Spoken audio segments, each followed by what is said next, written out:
Саламатсыңарбы балдар? Бүгүнкү сабактын темасы Python программалоо тили жана Python тилиндеги функциялар. Сабагыбыздын максаты Python программалоо тили жөнүндө түшүнүк аласыңар.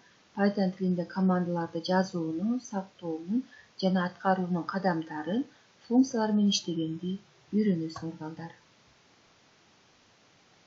Анда эмесе ушул логикалык суроого жооп берели балдар. Бул жерде көрүп турасыңар эсепти жана чыккан суммаларды.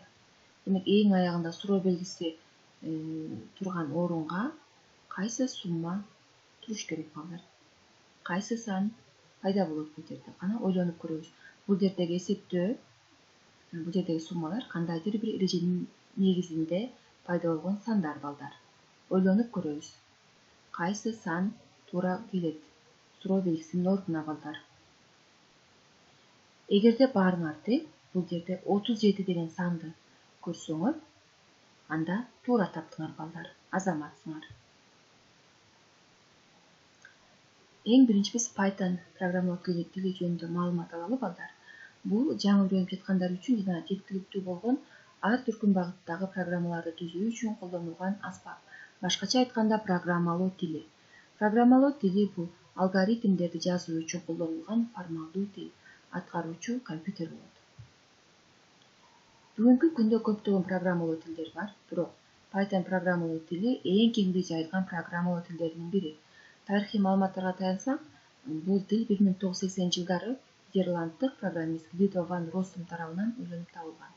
Бирок ал 1989-жылдын декабрь айынан тартып Нидерландиядагы математика жана информатика борборунда тил жүзүнөн иштеп баштаган жана 1991-жылы гана колдонууга сунуштаган.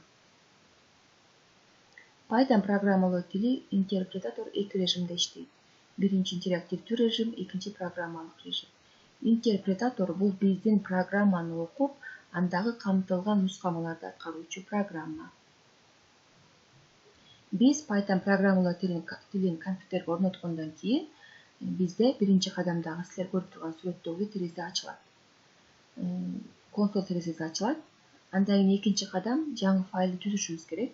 Жаңы файлды түзүү үчүн файл менюсунан new файлды тандап алабыз. Үчүнчү кадам программаны киргизишибиз керек. Биз өзүбүз демек бир программаны киргизиш үчүн үчүнчү кадамда мисалы үчүн ачылган терезеге print салам деп жаздык. Print менен биз кийинчерээк таанышабыз азыр. Print салам, print бул чыгаруучу оператор, а салам бул экранга чыгыш керек. Төртүнчү кадам программаны сакташыбыз керек. Файл менюсунда save as дегенди тандап, файлыңыз үчүн жаңы атты киргизгиле жана save командасын басабыз. Биз алдын ала MyScript папкасын түзүп жана ошол эле жерге өз программаңарды баардыгын сактоону сунуштайбыз. Бешинчи кадам программаны ишке киргизүү. Программаны ишке киргизүү, чегерүү үчүн run менюсунан run модуль командасын тандайбыз же болбосо F5 баскычын басабыз. Консолдо силер төмөнкү маалыматты көрүшүңөр керек. Экранда салам деген сөз чыгып калыш керек балдар. Биз Python программалоо тилинде иштөөдө, программа түзүүдө биз өзгөрмө деген түшүнүктү билишибиз керек. Маалыматтын типтери деген эмне экенин билишибиз керек. Демек өзгөрмө бул атка, тибине жана маанисине ээ болгон чоңдук. Өзгөрмөнүн мааниси программанын аткарылуу учурунда өзгөрө алат. Мисалы, ABC бул латын алфавитиндеги тамгалар менен жазабыз өзгөрмөнү. Андан кийин маалыматтардын тиби деген эмне? Маалыматтардын тиби бул integer, float, bool, string. Integerди биз кыскартып int, бул бүтүн маанилер. Мисалы үчүн 5, 9, 10, -6, 8 жана башка бүтүн сандар. Бүтүн сандарды биз int функциясы менен беребиз. Андан кийин float чыныгы сан маанилери. Чыныгы маанилер бул бөлчөктүү бөлүгү менен сандар. Мисалы үчүн 3,33, -5,45. Бул маалыматтын типтери. Float менен биз бөлчөктүү сандарды берет экенбиз. Бул логикалык маанилер true чындык ооба же false жалган жок деген маанини түшүндүрөт. Кайсытер символ же символдукса, башкача айтканда символдордун ченжери. Бул жерде барабар символу бул ыйгаруу оператору, анын жардамы менен өзгөрмөнүн маанилери өзгөртүлөт. ал төмөгүдө аткарылат. Барабар символдун оң жагындагы түнөтмө аткарылат. Андан соң анын жыйынтыгы сол жагында жазылган өзгөрмөгө ыйгарылыш керек балдар. Python тилиндеги функциялар. Python'da көптөгөн функциялар бар. Аларды чакырууда андагы камтылган командаларды программалар аткарышат. Биз ошол көптөгөн функциялардын арасынан биз кээ бир гана функцияларды өтөбүз. Бул print, input, runtime. Print функциясы бул маалыматты экранга чыгаруучу оператор деп койсок болот. Input функциясы тескерисинче колдонуучу тарабынан программага берилиштерди киргизүүгө мүмкүндүк берген киргизүүчү оператор. Runtime функциясы белгилүү диапазондон кокустук санды кайтарат. Кашаларда бул функция иштей турган маанилери көрсөтүлөт.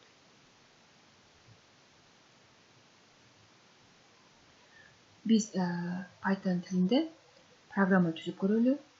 Программабыз бул эки санды кошуп жыйынтыгын чыгаруу. Эки санды кошуу үчүн биз эки сандын маанисин киргизишибиз керек. Эң биринчи клавиатурада эки санды киргизип, аларды өзгөрмөлөргө жазуу. Эки өзгөрмө А жана Б деп атайлы. Бул эки санды кошуп, жыйынтыгын С деген үчүнчү өзгөрмөгө жазышыбыз керек. С өзгөрмөсүнүн маанисин экранга чыгарышыбыз керек. Өзгөрмөнүн маанисин киргизүү үчүн input операторун колдонобуз. Бул А өзгөрмө барабар ыйгаруу оператору, input киргизүүчү оператор. Ал эми кашанын ичинде ошол эки сандын биринчи мааниси киргизилет Ага. Өзгөрмөлөрдү киргизүүдө алынган символдук сапты бүтүн санга өзгөртүп түзүшүбүз керек. Бул болсо integer функциясынын жардамы менен ишке ашат. А барабар int, integerди биз кыскартып int дейбиз. Кашаны ачып input киргизүүчү оператор, анан кашаны дагы ачабыз, кашанын ичинде маани жазылыш керек. Маани Б барабар int, кашаны ачып input. Дагы бир варианты бар. Эки сан эки сапта эмес, бир сапта бошору менен ажыратылып киргизилет. Бул учурда маанини киргизүү кыйыныраак. А ütür Б барабар map, кашанын ичи int, input, split. Бул жерде биз int бул бүтүн өзгөрмөлөр, input киргизүүчү оператор, ал эми map, split бул кандай функция экенин азыр биз таанышабыз. Map берилген функциянын тизменинин баардык элементтерине тиешелүү кылат. Демек, берилген функциянын тизменинин баардык элементтерине тиешелүү кылат дегенде, бул жерде int бул бүтүн өзгөрмө, демек А дагы Б дагы экөө тең бүтүн өзгөрмө. Биздин учурда бул саптагы элементтерди бүтүн санга айланткан int функциясы. Split сапты маселелерге жараша бөлүктөргө бөлөп, жыйынтыгында тизмени кайтарат. Жыйынтыгында map функциясынын ишинен кийин биз эми сандардан турган жаңы тизмени алабыз. Биринчи киргизилген сан тизменин биринчи элементи бул А өзгөрмөсүнө, ал эми экинчи Б өзгөрмөсүнө жазылат. Берилген функцияларды эске алуу менен программаны кайра жазалы. Мисалы үчүн A ütür B барабар map, int, input, split. S барабар A плюс B, print S. Бул жерде A'нын мааниси 2, B'нын мааниси 3, A плюс B эки сан кошулуп, анын мааниси S өзгөрмөсүнө жазылып, S'нын мааниси бул 5 болуп калды. Бирок мунун эки кемчилиги бар. Берилиштерди киргизүүдө бул туура программа, бирок берилиштерди киргизүүдө колдонуучунун эмне талап кылынып жаткандыгы билинбейт. Канча, кандай сандарды киргизүү керек экени, жыйынтыгы эч нерсени билдирбеген сан түрүндө чыгат. Ал эми биз муну башкача аткарсак да болот. Ошондуктан программа менен колдонуучунун ортосунда диалогду түзүү үчүн программаны мындайча түзсөк болот. Print эки бүтүн санды киргизиңиз, print бул чыгаруучу оператор, экранга эки бүтүн сан киргизиңиз деп чыгат. Биз Ага, Бга эки санды киргизебиз. 2, 3 деген санды киргизебиз. А кошулуп Б, анын мааниси S'га жазылды. Демек, А плюс Б барабар С. 2 кошулган 3 барабар 5 деп экранга чыгып калды. Print операторундагы ашыкча боштуктарды өчүрүү үчүн бөлгүч же сепаратор, англисче сепаратор, sep деп кыскартылып колдонулат. Демек, sep бул функциясы ашыкча боштуктарды өчүрүү үчүн колдонулат, бөлгүч экен. Бул жерде биз бош бөлгүчтү, бош сап орноттук. Бөлгүч катары каалагандай белгини көрсөтсө болот. Мисалы, эгерде командада sep көбөйтүү деп көрсөтсөк, жылдызчаны көрсөтсөк, анда экранда төмөгүнө жыйынтык чыгат. 1 көбөйтүлгөн, 2 көбөйтүлгөн, 3 көбөйтүлгөн, 4 көбөйтүлгөн. Эгерде биз ошол степке ошол жылдызча белгини көрсөтсөк.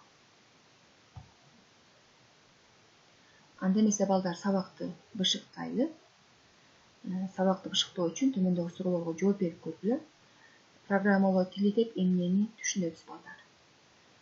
Python тилинде кандай функциялар бар экен?